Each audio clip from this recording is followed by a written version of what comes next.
Welcome to the podcast Road to Inclusion from the Atlas Alliance.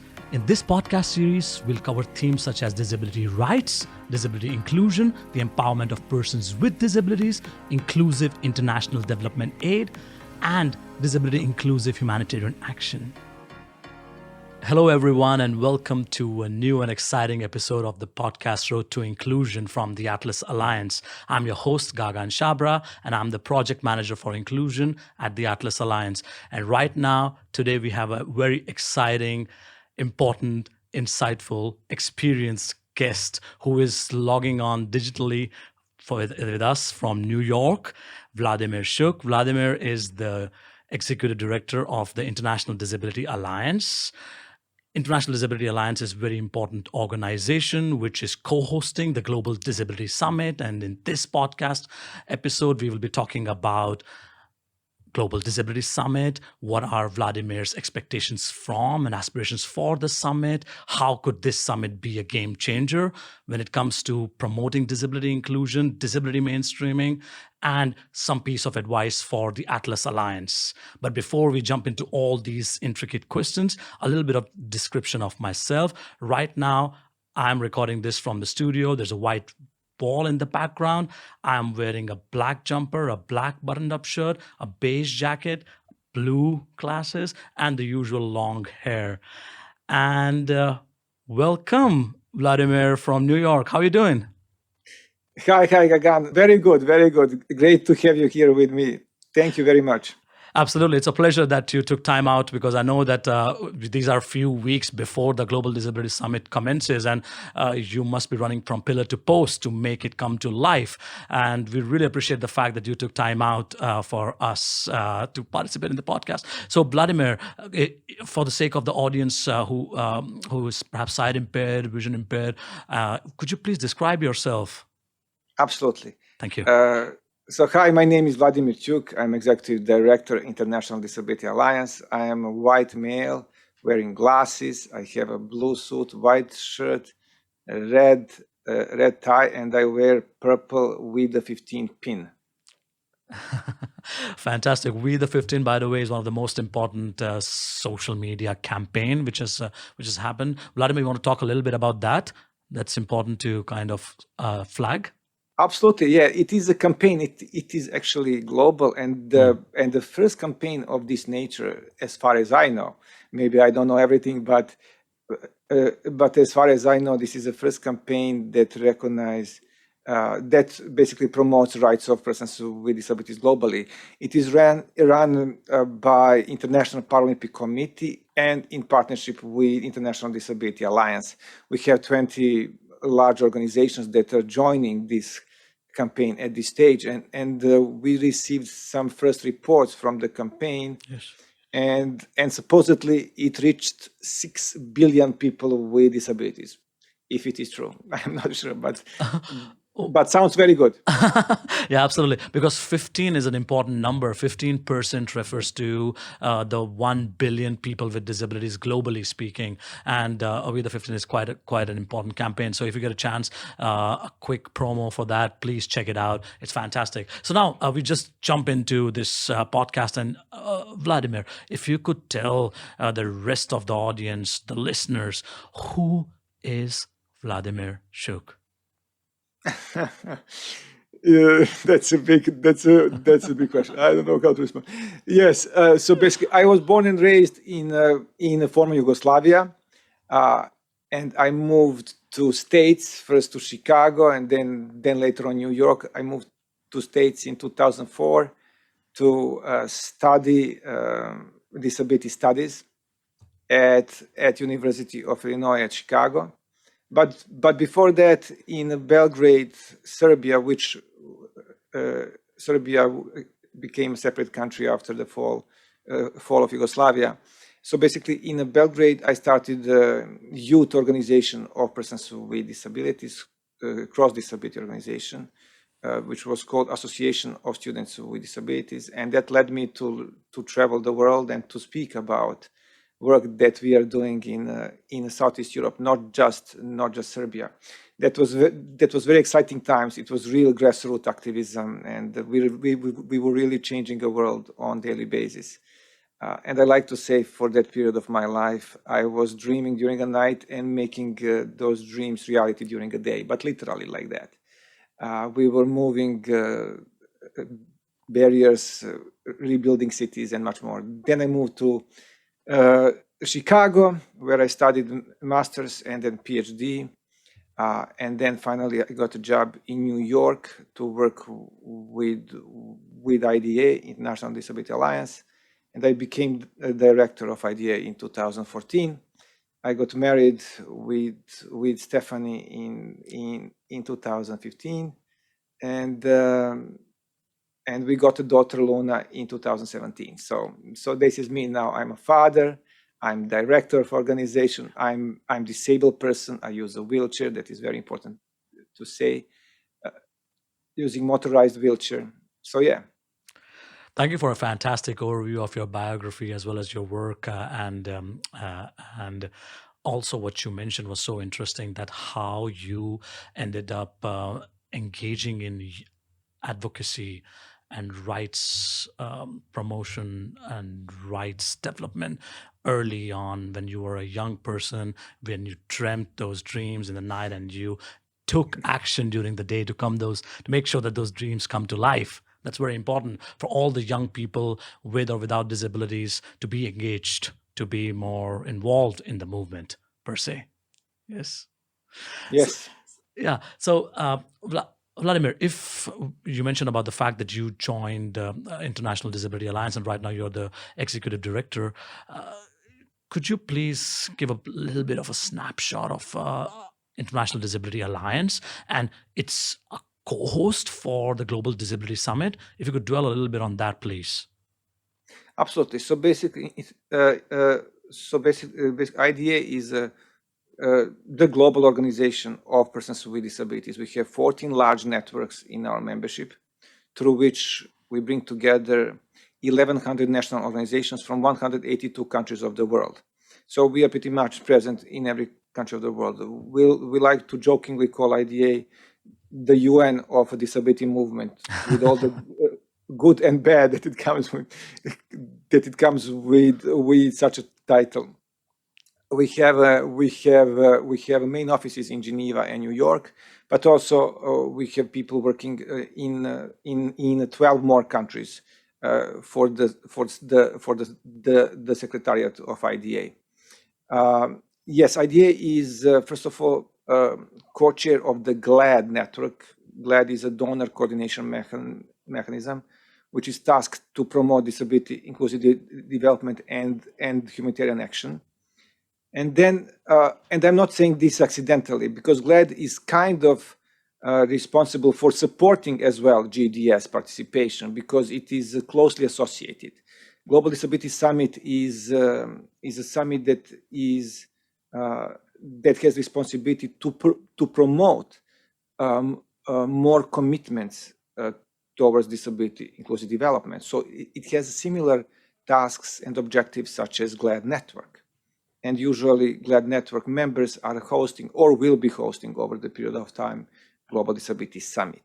So, and yes, IDA then co-hosted first summit with UK government and government of Kenya in 2018 in summer, which was spectacular success. I really believe that it changed how we perceive advocacy for the rights of persons with disabilities globally.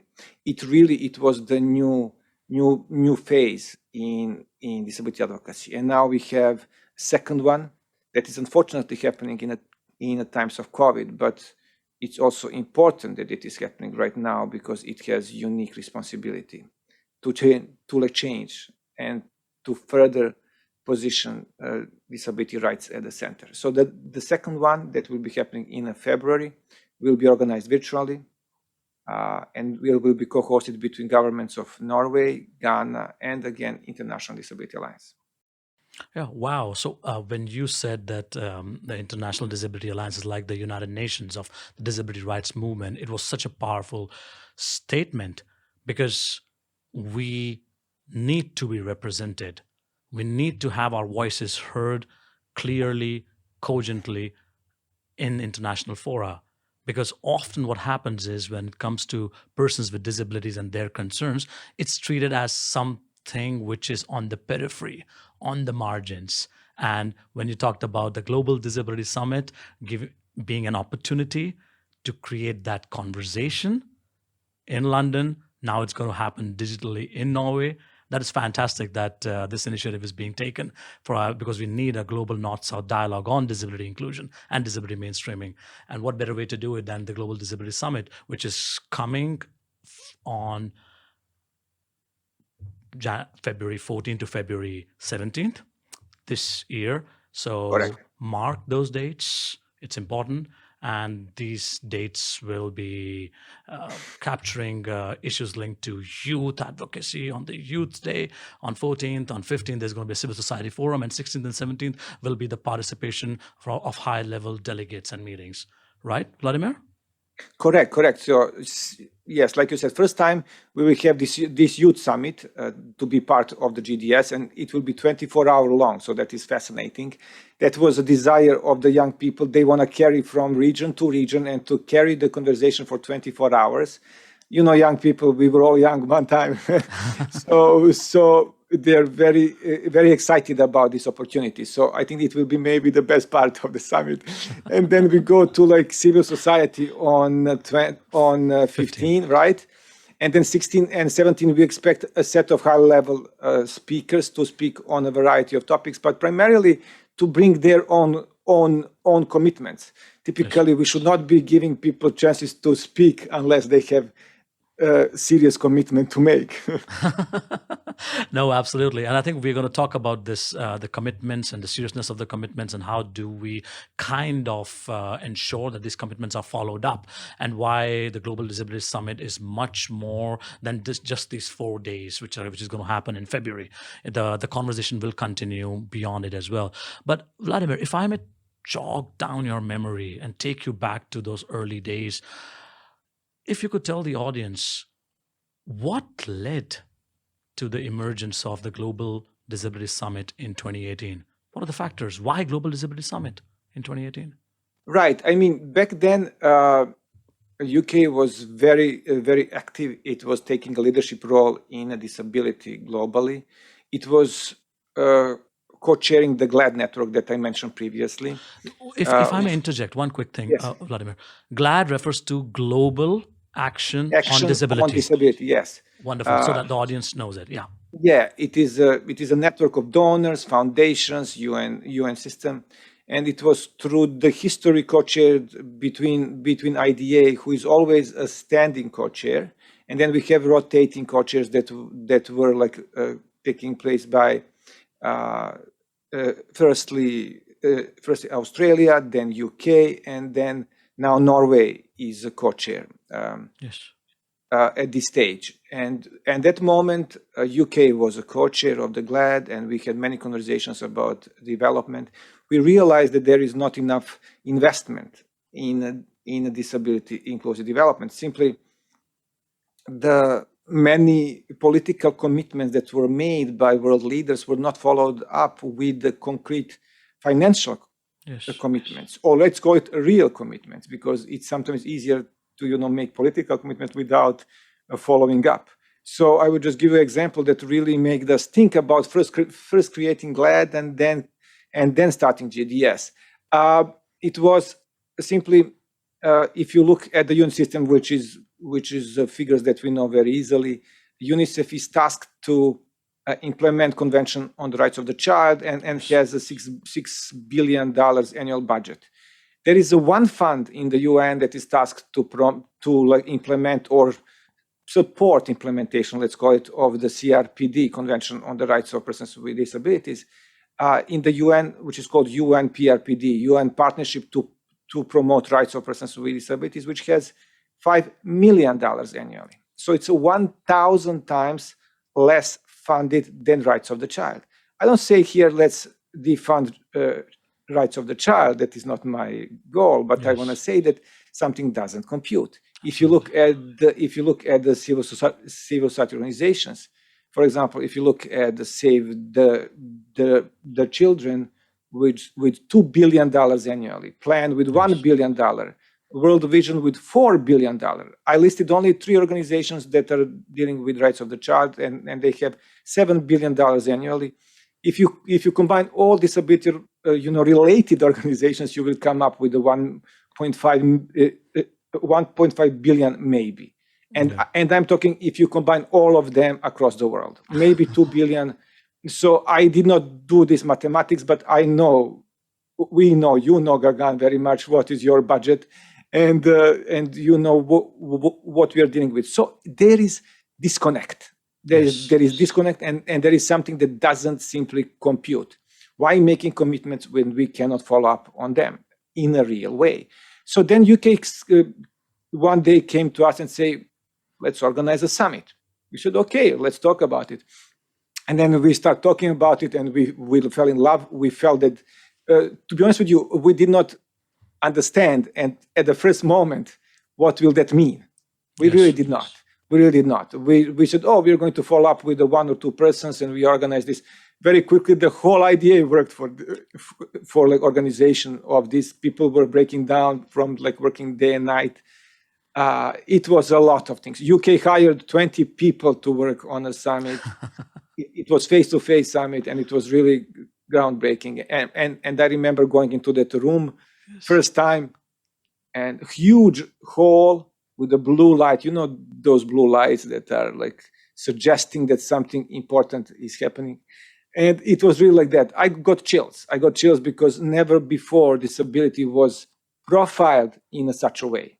You know, you look around, you see ministers, you see heads of agencies of the UN, heads of different, non-profit organizations. Fascinating moment. Yes.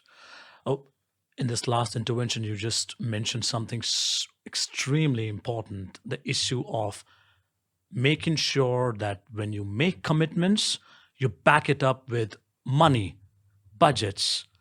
Otherwise, the commitments are just ringing hollow. They are just words. There's no way to implement those commitments if there's no money.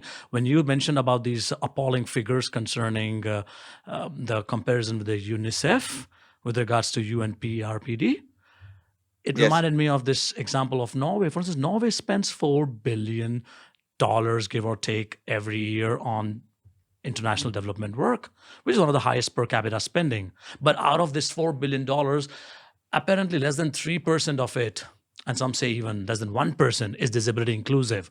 And when we began this conversation, we talked about that in the globe right now, as we speak, there are 15% of the globe has some kind of a disability in the individuals who have disability.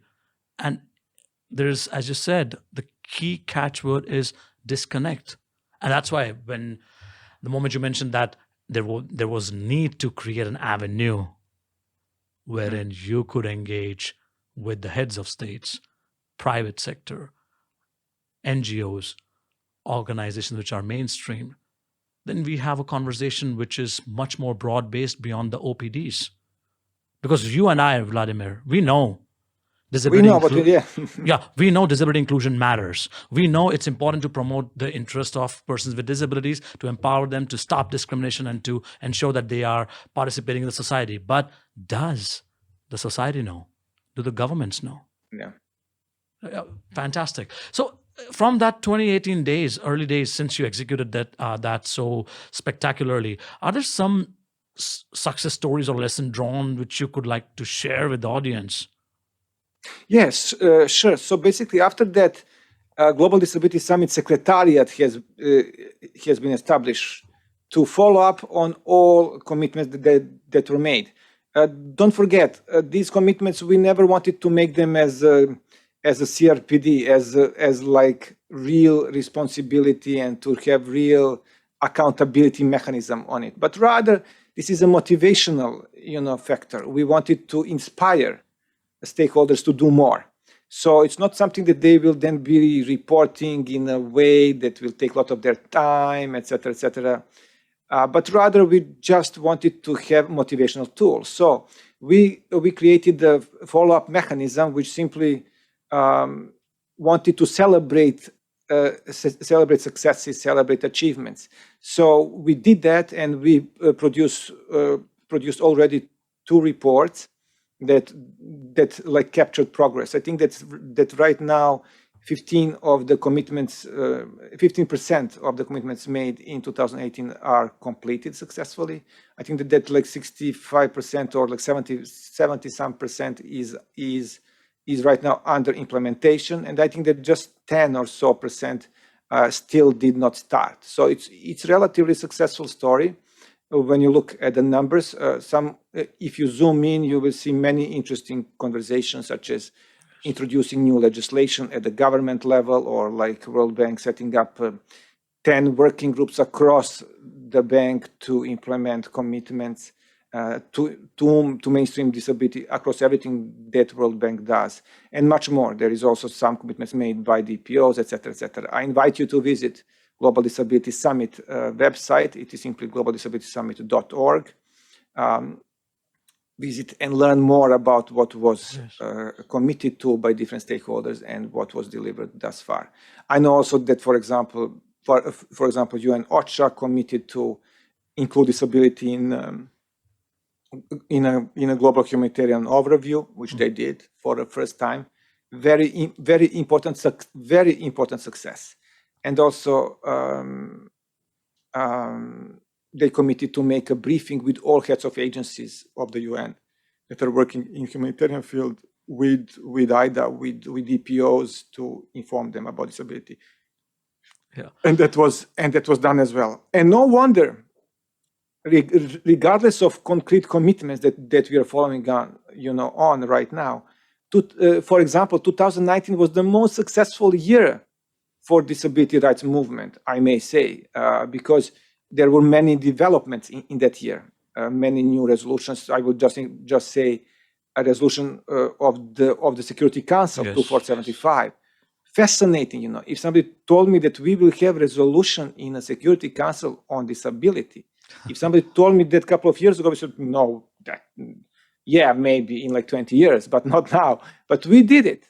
And, UK helped us, and Poland and many others jumped, and we got a resolution that really now positions centrally persons with disabilities in a time of conflict, which is very important, very important. And many other successes from that year, maybe inspired in a way by GDS. So let's hope for 2022 and 2023 to be similar years. No, absolutely. We're going to have the same trajectory or similar trajectory at least. And you're spot on. Resolution 2475 Security Council is such a watershed moment because for the first time we are kind of acknowledging that persons with disabilities have to be protected in the situation of crisis and conflicts, and it's so crucial right now also because Norway is right now holding the presidency for that for this period to highlight that and to kind of intersect that with the Global Disability Summit. Mona Yule is at present in charge of that conversation, at least in the Security Council. That's wonderful, wonderful to hear. It's almost like music to my ears when I heard that. That's wonderful. Yeah, so if I may now, for instance, we take a virtual flight from London 2018 and come to Oslo, Norway, digitally, Global Disability Summit 2022. What are your expectations from and your aspirations for the Global Disability Summit? I think that, first of all, you are running this show very well because everything flows very well. And I will tell you why I'm saying this now. Because indeed, I will continue where I stopped with my last response to your question. And that 2019 was a spectacular year. Yes. Many successes, like I said, Security Council, then Global Humanitarian Overview for the first time, including a page and a half on disability, which is fantastic success. Then new guidelines of the UN on inclusion of persons with disabilities in humanitarian action, great. Many other moments that we call it for the first time. Yeah. So when we were writing IDA, writing report for 2019, we said there was many for the first time, and it's true, and it is true. So that was great year, but then it came March 1st, 2020, and the COVID-19 pandemic started, and then really, and I cannot say it strong enough. I believe that everything was quickly forgotten and that we learn how fragile our message is. We learn how fragile our successes are. We learn how those commitments are fragile, because when people, regular, ordinary people, were left to their own devices without UN, without any, international processes or national human rights processes, anything, they were choosing discrimination, and they were choosing discrimination in the most difficult and the most jeopardizing way. Simply, doctors were forced to make decisions who will live and who will die, and they were choosing non-disabled lives to save over disabled lives. Why? Simply because of prejudice. If somebody is using wheelchair, it doesn't mean that that person should have less quality of life, or that somehow that life worth less than a non-disabled life. But they were making these decisions. You will remember that like triage protocol was not given to like people with disabilities at the beginning.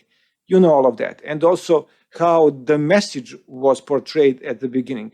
This pandemic, only disabled and the old people will die, and who is not old and who is not disabled, they will not die. It's okay. That was the first message. So what does it mean? That you and I, Gagan, and everybody else, we are not doing our job good enough, or that we need more? We need many other partners to join us in this process. We need to change this global narrative. And now we are coming, like you say, we are taking this virtual flight and coming to like Norway next month. And what I see as important thing, that we need to reposition disability on the right course. So I think that a lot of things has been achieved again within pandemic, which we succeeded to change these discriminatory practices in many countries. We worked hard with WHO, many others, and really everybody stepped to the game, and we changed many legislation, practices. A lot of things have changed. But we feel that, in the same time, budget went down significantly. Prioritization of disability went down significantly. So the summit has unique momentum, responsibility to change this, to say we cannot have sustainable development. We cannot have sustainable world. We cannot talk about climate change. We cannot talk about any international relevant process without 1.2 billion people with disabilities globally. We cannot. It is 15% of our world.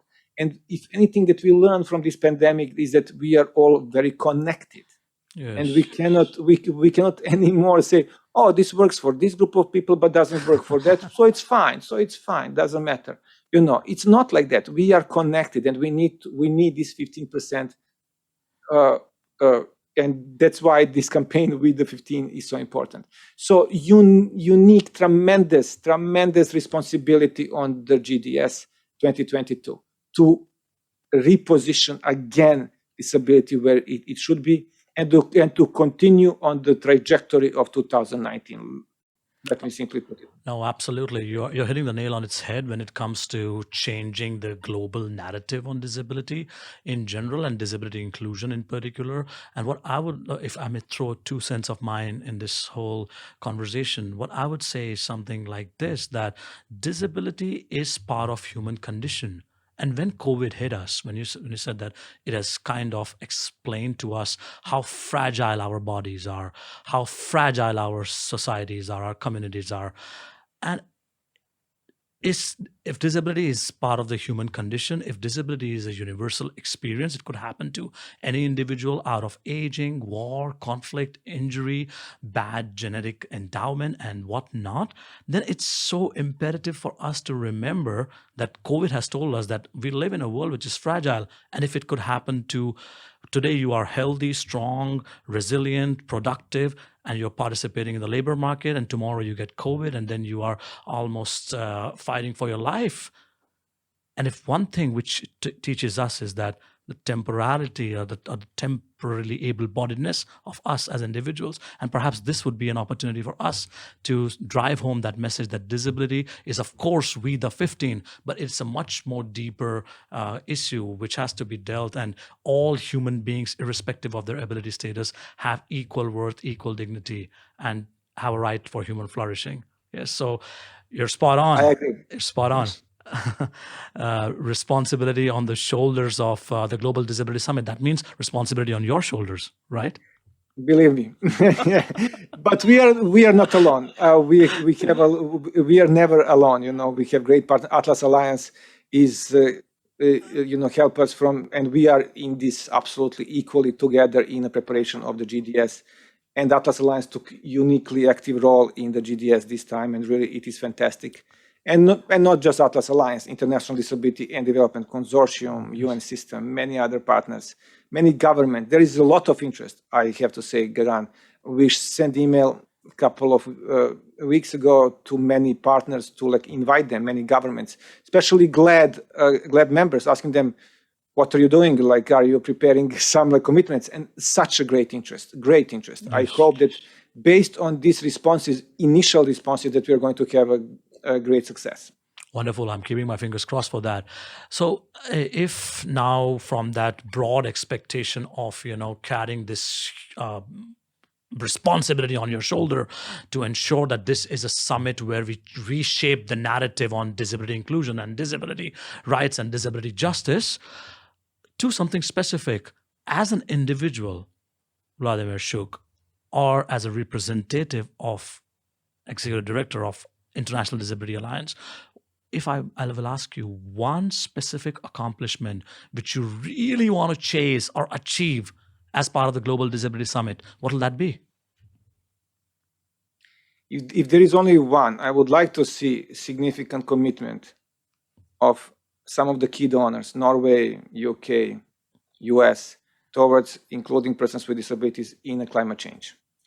And I'm saying this because I believe that is a frontier that is not yet explored. And I think that it is frontier that will define our lives over the next several decades. So I think that we need to start being part of this conversation sooner rather than when it is too late or when we cannot anymore shape it. So I would really like to see that the world leaders and the disability leaders globally from side of the government realize that with us and to make some significant commitments about this. So if it is only one, I would say that. Wonderful. Yeah, I know you're spot on. Like natural calamities, earthquakes, flooding, and the rest, they lead to a lot of injury and they result into disability, as well as the perverse effect of migration. Once when you are migrating from one country which is hit by climate crisis, and there's just a huge toll on human body. And often, as we know, persons with disabilities are in the back of the queue, or they are the quote unquote forgotten men and women, forgotten individuals when it comes to these kind of conversations. So that's a great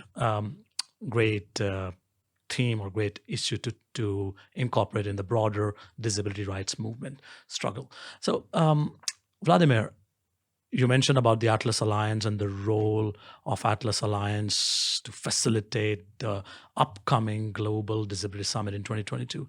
If you have a piece of advice for the Atlas Alliance members, partners, organizations, what would that be when it comes to implementing the Global Disability Summit and beyond? Yes, I think that we covered until the GDS, but I would like to talk about beyond. Yeah, sure. I think that really Atlas Alliance played a pivotal role and a critical role in inspiring Norwegian government to do more, and they did a great job. We helped as well IDA, but I think that really Atlas Alliance was instrumental in explaining and leading, and whatever mechanisms you used, you did well, right? So I think that we need, again, Atlas Alliance, and we are there to be standing with you side by side to, again, explain to Norwegian government that it's time to do more, and it's time to recommit, because we have a now new government in Norway, so we have to shape our conversations again and to say we have to recommit to like disability, and we don't need to continue keeping the leadership role of Norway in the world. So I think that is if one thing that we should be doing after and during. We should use definitely GDS for that messaging, but also beyond that, I think that is something. And also, I would like to see more partnerships develop between Atlas Alliance and members of IDA in the future. I think this key word partnership is so important because we've got to cast the net as wide as possible so that we end up collaborating with each other in like individuals, organizations of persons with disabilities, DPOs, mainstream organizations, civil society organizations, the UN system people to kind of come together and say, okay, disability inclusion, disability justice is everybody's business. It's not only the core responsibility of IDA and Atlas. No, not at all. Yeah. So in light of this, when it comes to the capacity development or commitments linked to the organizations of persons with disabilities, do you think GDS 2022 is going to be a game changer when it comes to, of course, reshaping the narrative, but also getting some substantive change across the organizations in the Global South? Because that's where the real action takes place, right? Right. This is a summit for development, right? So it should result in commitments that should impact lives of people with disabilities in the Global South, right? That is in like nutshell. So therefore, the commitments that will be made should go in that direction. So we hope to see more of good news. One of the main theme of the summit is capacity building and participation of organizations of persons with disabilities, right? Yes. And it is not accidentally, because there is a recognition that more investment is needed. Yes. in the organizations of persons with disabilities to carry the torch, because organizations of persons with disabilities are guarantor of sustainability of all of our projects.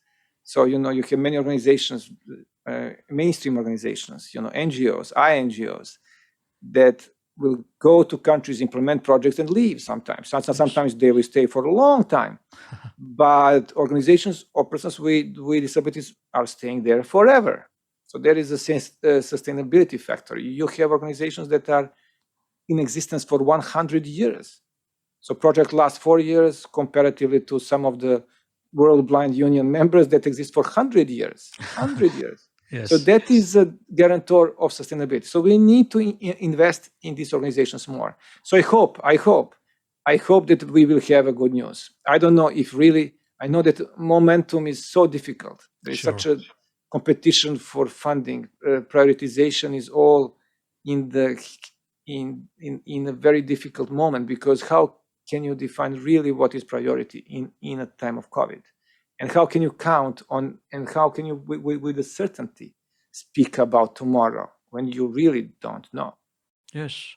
No, you're spot on. And when I joined the pre-summit on January 12th, concerning COVID, you made a very interesting point that how in 2018, health, inclusive health, was not there.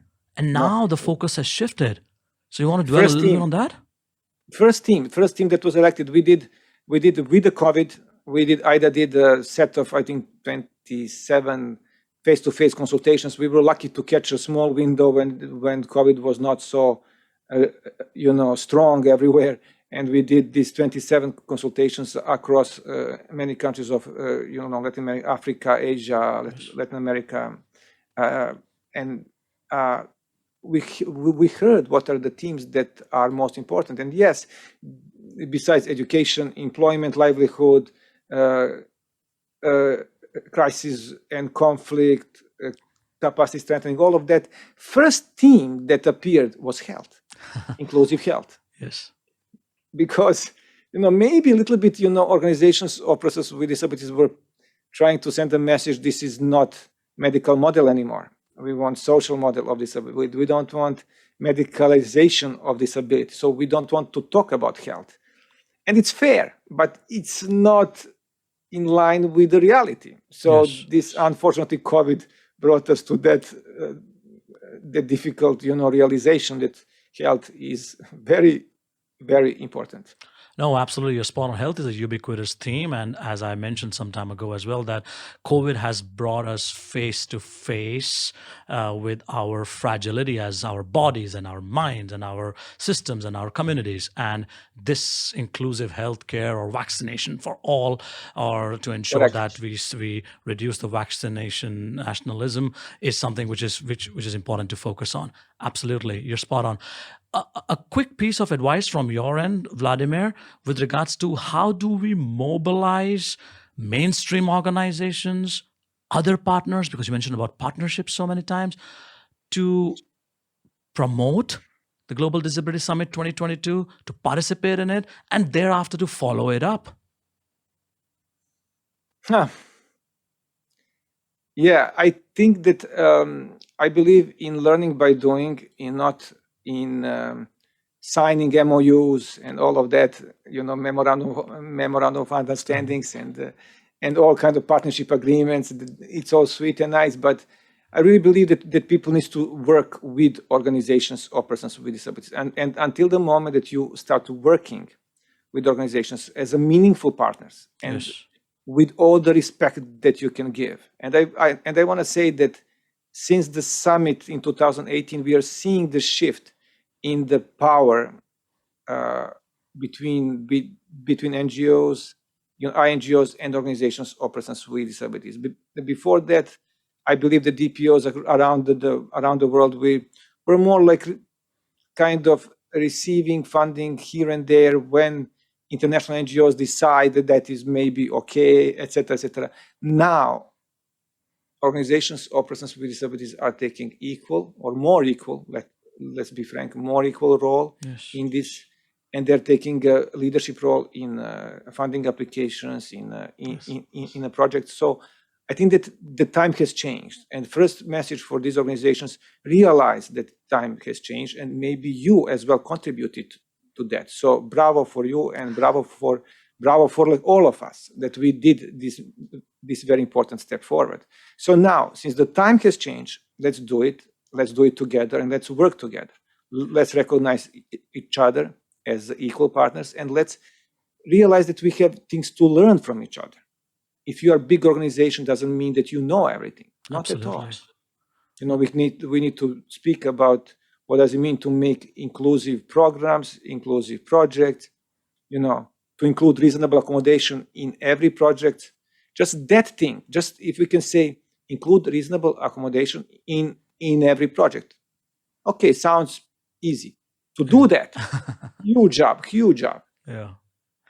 Absolutely. One thing is words, rhetorics, good intentions, and other things is doing it, actions, and taking initiatives and making them come to life. What you said, Vladimir, in the beginning, that in the night you will have the dreams, and in the morning you will chase those dreams and you will make them come to life. That's exactly what we've got to do. Like, we've got to be in an action-oriented mode wherein we end up manifesting the change which we desire for disability inclusion and disability rights through the Global Disability Summit in 2022 and beyond. So, one final question, Vladimir. Yes. This is a bit beyond the Global Disability Summit. You have erudite, experienced perspectives you've shared with us. Thank you for that. But what is one thing which brings smile on Vladimir's face beyond the promotion of disability rights, beyond talking about promoting Global Disability Summit and ensuring that persons with disabilities are empowered around the globe? What's one thing which brings smile to your face? I have to say my family, my wife and Stephanie, and my daughter Luna. Yes, especially Luna brings smiles to my face and to my wife's face, and many others, I have to say, because I share frequently on a Facebook page what she's doing. So I believe that people are following her like life as well with me. Yeah. Yeah, wonderful. Like, is there some special moment with Lona which you want to share with our audience? I can certainly. So Luna started to go to the preschool this September 2021 in the middle of COVID, and there was a Halloween competition in like dressing up, as a different heroes or anything like that. Yes. And Luna decided to be Raya. I don't know if you watched Disney movie Raya. And I was a tuk-tuk. I don't know if you showed, but anyways, Raya is riding on that tuk-tuk. It is like some small bug, and then it grow to be a big bug that is rotating, spinning. So a little bit reminds like some futuristic wheelchair. Yes. And so we dressed up as that, and we won a third award, and on the competition in the school. So it was fun. I think it was one of like most precious awards that that I got in my life. Well, that's adorable. Wow. No, as you said, like a family often brings smile to your an individual's face, and it kind of pushes us, all of us, to achieve whatever we want to achieve and to be passionate about the things which we should be passionate about. And in this case, it's disability inclusion. And I'm so looking forward to meet one day you, Lona, and your wife, Stephanie, in person. And thank you so much, Vladimir, for this opportunity. It was a pleasure to interact with you. Please, audience members, remember Global Disability Summit is going to take place from 14th to 17th of February. Check out the website, which Vladimir talked about, globaldisabilityssummit.org. Also check out the web pages and Instagram pages linked to the Global Disability Summit youth pages, because there's a lot of energetic, dynamic, exciting news coming in from that front. So engage with all of us. It's going to be a digital session. You can log in from anywhere around the globe, and you can participate in these fantastic conversations about inclusive healthcare, inclusive education, inclusive employment, and create an inclusive, sustainable world together. And let's build it together, Vladimir. Yes, Gagan. Thank you very much. It was wonderful talking to you, and this is a great thing that you are doing, and I hope that we will have very successful GDS, and that we indeed, first of all, let's see the end of this pandemic. Let's do that first, and then after that, let's build a more inclusive world. Absolutely. Let's do that together, Vladimir. Yes, Gagan. Thank you for your time. Bye. Bye from now, from Oslo.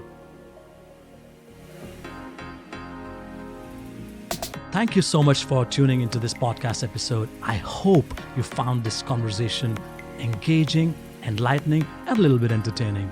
And if yes, then I hope you get a chance to follow the other episodes as well. And please subscribe and share the podcast series Road to Inclusion.